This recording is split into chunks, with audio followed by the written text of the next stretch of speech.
Hello, my name is Diego. I play drums. This is Tommy. And I'm Ron, and you're watching Agoraphobic News.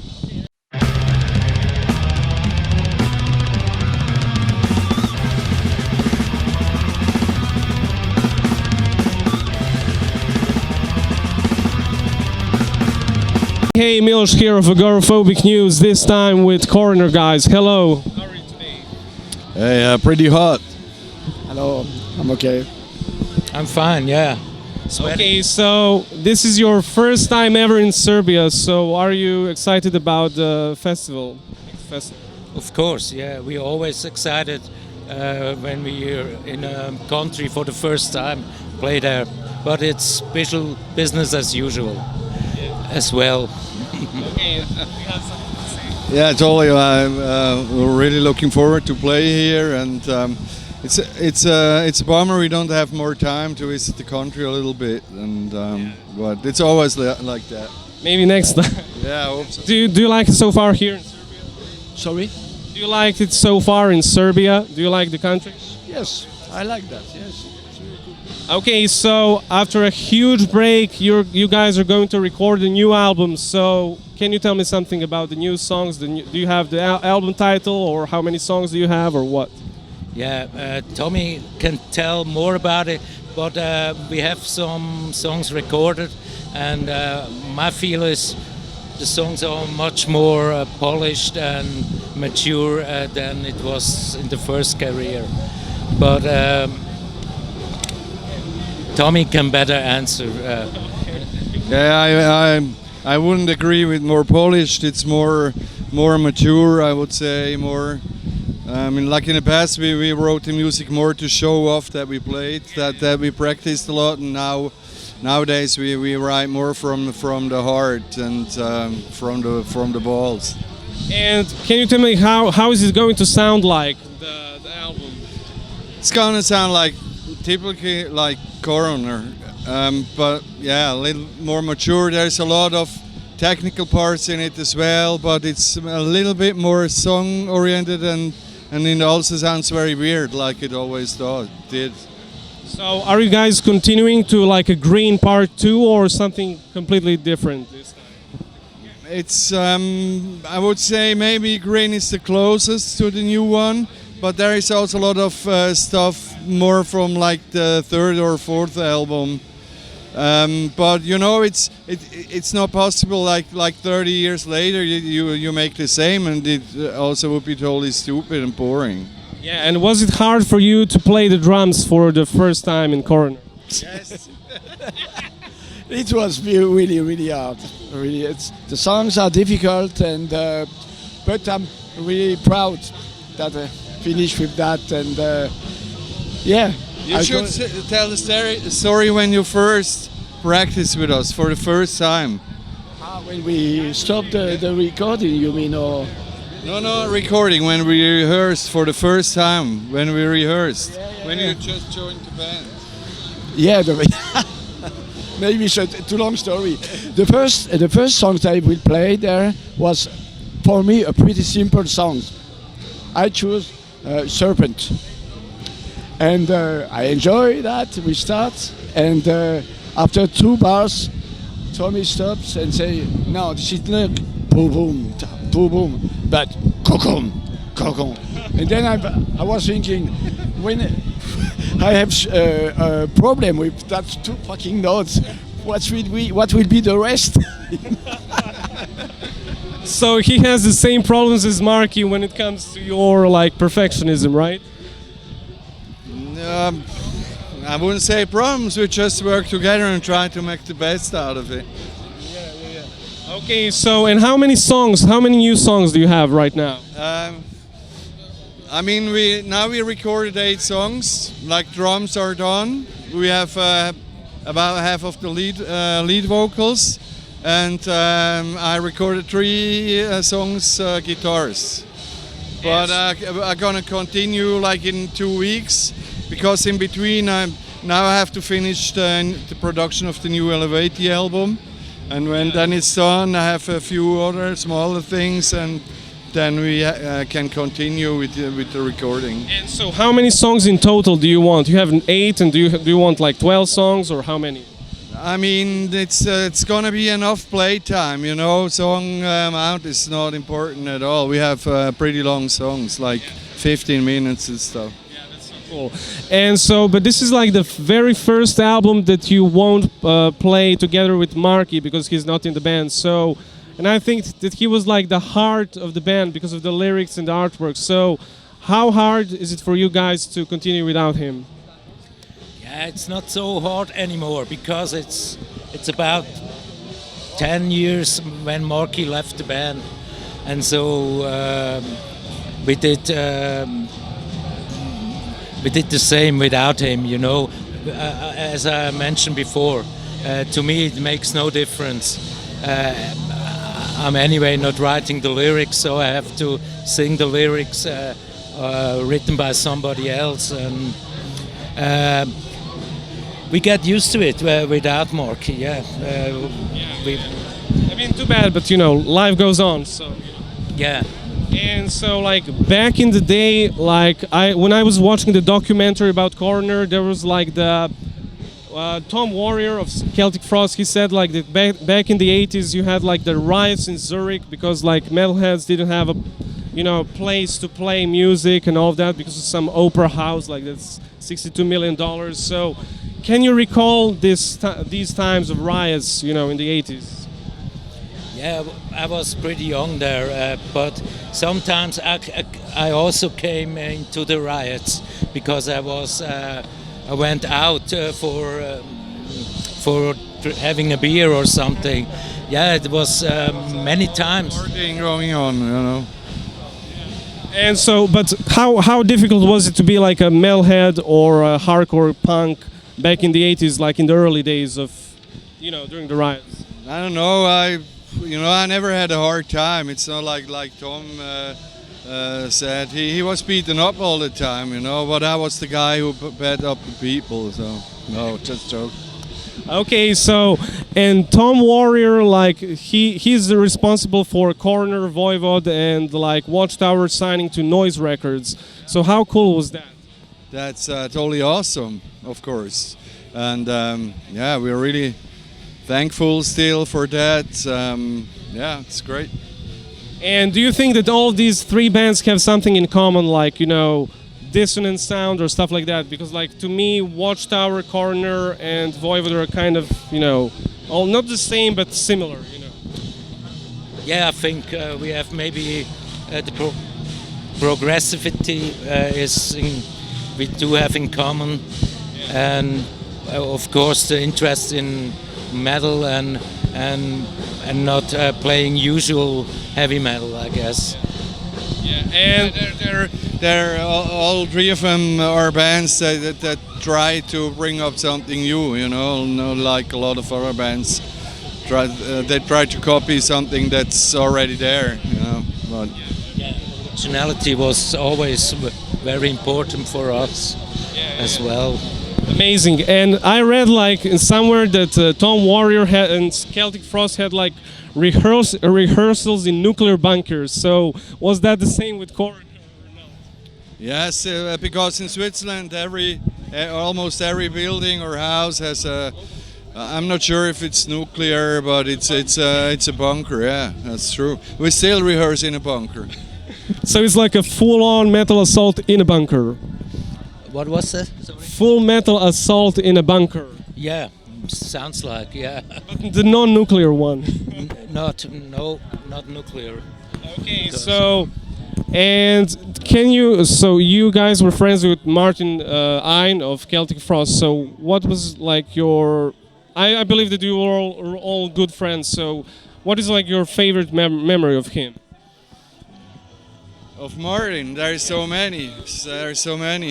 Maybe for me, it's we had we did one show as a Kiss cover band. We were called Piss, and it was Marky on drums and Martin as Gene Simmons, and I was on guitar, of course, and that was an awesome experience. Did you used to know Martin Ein? Sorry? RT9 of Celtic Frost. Did you? No, just a little, but not too much. And what is your favorite memory of him, of Martin Ain of Celtic Frost? He's a nice guy. He was a nice guy. He wrote a lyric for us for one song, and maybe that's I didn't know him that good, you know. Maybe I met him 10 times or something. Yeah, I mean, too bad. Like the guy passed away. So. But he was always a friendly, nice guy. Yeah. Okay, so and like I think the first three albums were recorded in West Berlin, you know, in Music Lab Studios. So how crazy was that? Because that was like before the wall fell down, you know. So can you recall any of that? Yeah, the first album we recorded, the studio was right on the wall, this studio, and we went to visit the museum there, and we had to drive all the time through East Germany, you know. It always wasn't that easy. So did that inspire you guys when, you know, because you were inside like in West Berlin recording, and all the surrounding area was like Soviet Union, East Germany, you know? No. You didn't have like any creativity coming from that? Not really. I mean, it was a bit weird to drive through East Germany and stuff, and the place was inspiring. The studio, you know, in Berlin was that was cool, but the rest was just a little bit different, but not inspiring at all. Yeah. And I mean, if you ever been to East Germany, if you go in, you want to go out as fast as you can. Okay. I mean, back then. Yeah. And so, how important was like the Live in East Berlin concert for you guys? Important. I don't know if it's important, because we actually wanted to cancel this, that this video comes out. But nowadays, if I see it, I'm pretty happy with it. But back then, we had the feeling that we are more a band for smaller stages, not this huge stage, you know, with like 2 people in front. It looked a bit forlorn. And actually we wanted to cancel it, but the boss of the record company he said, no, I already paid that much, now it has to come out, otherwise I cancel your tour support for America. He was a wanker anyway. And did you like the Live in East Berlin concert or not? Yeah, I like it now. I'm happy that they brought it out. Even we wanted to have it because it was the beginning of making videos, and there was no internet and at this time. So I'm happy now because we had a big response of this because of this. Yeah, and there was like a documentary like Thrashing East, which is, you know, about this show and like the fall of the Berlin Wall. And it starts with like a Cold War footage and the song Last Entertainment. So whose idea was that to have this song as an opener for the documentary? I don't know whose idea it was. Do you know, maybe like in the Thrashing East documentary there is like the, you know, it opens up with the Last Entertainment song, you know, and with the footage of Cold War. Okay. So whose idea was that? Do you know? Do you remember? I don't know. I guess the record company decided to make. We didn't have to do anything with the movie, except we were in it. And do you like that song, Last Entertainment? Yeah, because that was the last song we created in the studio. We were short on 1 or 2 songs like all the time, and this was more of an experiment. We worked, you know, from part to part while recording, and it came out pretty good, I think. Yeah, awesome, amazing. And so you guys like played a show in Poland in 1989, like, you know, before the wall fell down. So can you recall any of that? Yes, it was for us. It was the first time, like in a big hall. It was this huge thing that looks like a UFO, and the hall was packed, and for us it was a new experience playing in front of huge crowds. But the rest back then, Poland wasn't nice, you know. It's like, you know, in stores there was nothing to buy, and you know, and everything was shit actually. I can say that because my girlfriend is from there, so yeah. And do you have any memories of that show in Poland, like 1989? You know, that was inside like the Eastern Bloc, you know. Yeah, exactly. Yeah, the manager told us we have to bring the food as well if you're gonna play there, because it's worse there. And that was the first show, I guess. The people couldn't get outside during the whole festival, during the show. Like here, I guess there is no chance. There were so many, you know, they had to stay. Yeah, and also the army, I guess, or police was there, and for the security. And the first band, I guess, it came from Russia or somewhere, and they couldn't play. They had timetable maybe 10 minutes or 12 minutes to play. A lot of bands were playing there. I can't remember me for that. Okay, and so on first albums you did like a lot of neoclassical, your arpeggios and all of that. So were these your influences or not?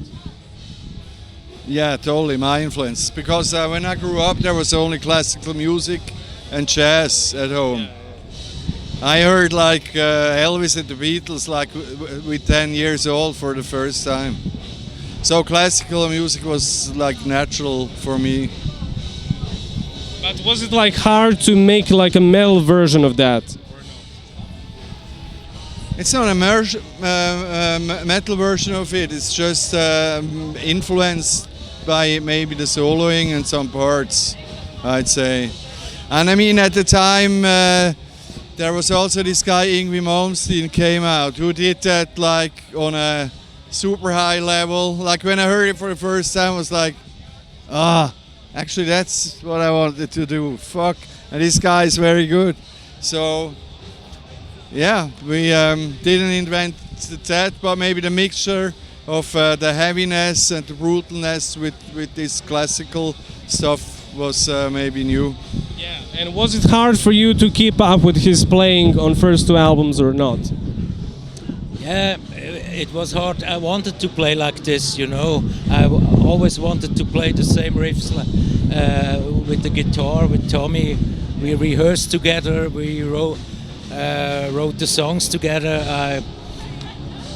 I almost were every day on Tommy's home. I could for writing songs, and I could even eat there, and I almost lived there.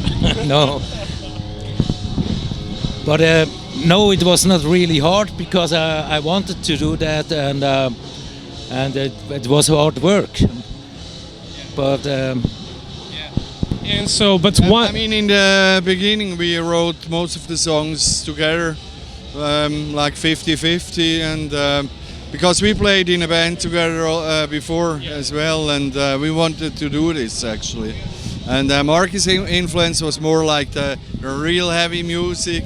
Before we started, we were more into Iron Maiden stuff, maybe Merciful Fate, and so I think Merciful Fate was one of the, you know, we agreed on that heaviness. Like they were really heavy, but very musical at the same time. Yeah, amazing. And so I don't know if you remember, like the song "When Angels Die." It's like about nuclear fallout and chemical holocaust. So does that reflect the Cold War paranoia at the time, like Chernobyl and all of that, or? Yeah, I mean, Marky wrote the lyrics, but we talked a lot about stuff like that, and this was like omnipresent at the time, of course.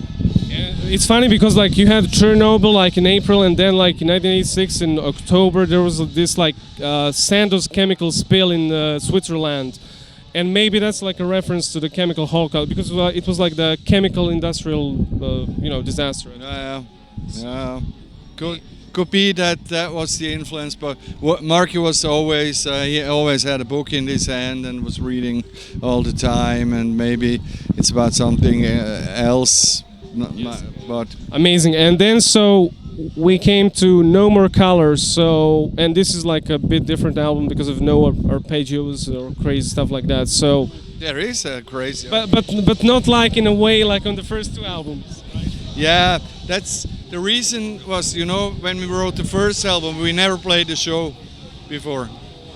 And then we played a few shows, did the second album, and then we started touring. And when you have a response from the crowd, we learned what works live and what was too weird for live. So we started to, or it was a natural thing to write a bit more riff-oriented, like more groove stuff. And yeah, and what were your influences for that album? Do you remember, like for No More Color? You know, we always had, we never had, oh, we want to sound like this band or that band. We always had a lot of influence. We all, even Marky back then, we listened to all kinds of music, and everything is an influence, everything. And so what is your take on No More Color? Did you like that album? Yeah, I like it. But as Tommy mentioned, I could say we was influenced by this band, or it was so many influenced. I like the songs on it, especially 2 or 3 songs, and I never was thinking about it, what Tommy was saying, that the songs from the first 2 albums doesn't work live that good, you know, but he's right, yeah. I guess the songs from the 3rd or 4th album work better live, and so it was a normal Entwicklung.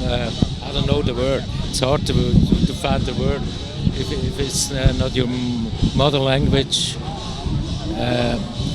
The continue. Okay, so, and Tommy, a question for you. So, on Mental Vortex, like, you did like a lot of dissonant stuff, like this sounds like kind of like Voivod. So, what were your aims for that album? That was the time I listened a bit more to jazz again. Like my main favorite guitar player back then was Alan Holdsworth. Like fucking, he's still one of the best. I mean, he's not with us anymore, but total genius. I also listen a lot to Emerson, Lake and Palmer. There is a lot of inspiration from Emerson, Lake and Palmer. If you listen to some riffs, you can tell. Yeah, and did you like that album or not? I like every album, and I guess there were progress on each album. But and so, what was it like working with Scott Burns? I never worked with Scott Burns. Yeah, it was only. Oh yeah. Two guys. Yeah. Yeah, the story with Scott Burns is actually pretty funny. We booked another guy for the mixing. Yeah. We booked Dan Johnson, not Don Johnson, Dan Johnson. And yeah, I went to Morrisound with all the tapes, and then Dan Johnson came up and he started mixing, but after 1 hour of work, he lay down to the sofa and slept for the rest of the night. He did that for 3 nights and nothing was done. And then I started mixing with Scott Burns. He was, at the time, he was the assistant of the studio, you know, the coffee boy. But he's very talented, like later came out anyway, and actually he did the mixing with my inputs, and yeah, that's how it came out.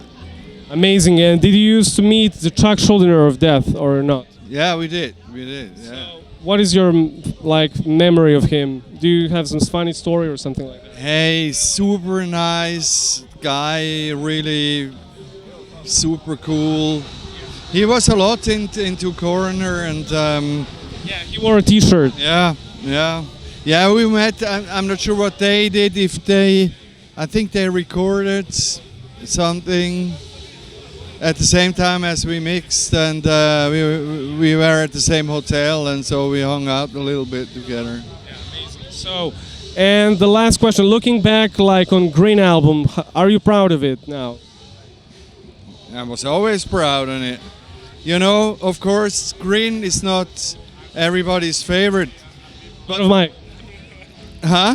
one of my favorites, definitely. Okay, yeah, for me as well. For me, it was a journey, you know, from R.I.P. to Grin, and that's how the journey ended back then. And now the journey went on, and it's gonna end somewhere different, you know.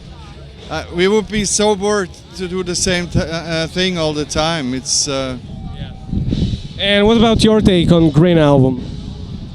Yeah, it was evolving on each album. It was not my influence on this album. Less influence from me.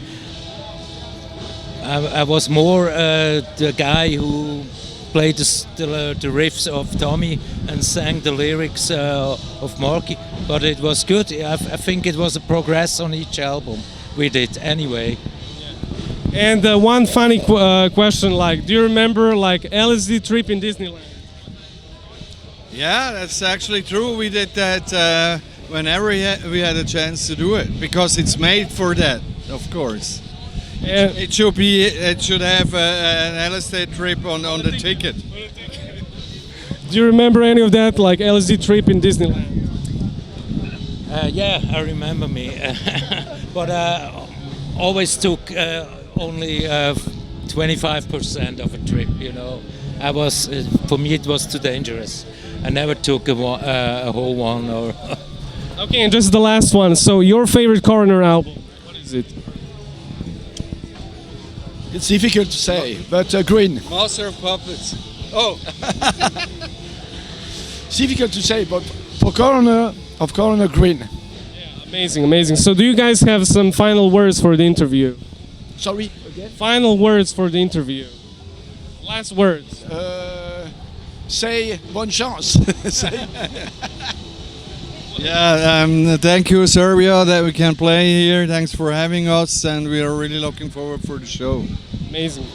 yeah, I'm gonna hope we gonna have a big crowd tonight, and we like to entertain them, and I hope they will be satisfied. And Amazing. So thank you so much for the interview. hey, thank you guys. Thanks a lot. Thank you. Hey people, I hope you enjoyed this episode of Agoraphobic News. Please like, share and subscribe to our YouTube channel to help us grow. You can also support us on Patreon by becoming one of our patrons. And big shout out to our patron Season of Mist for supporting our work. So stay tuned for another interview and keep it metal.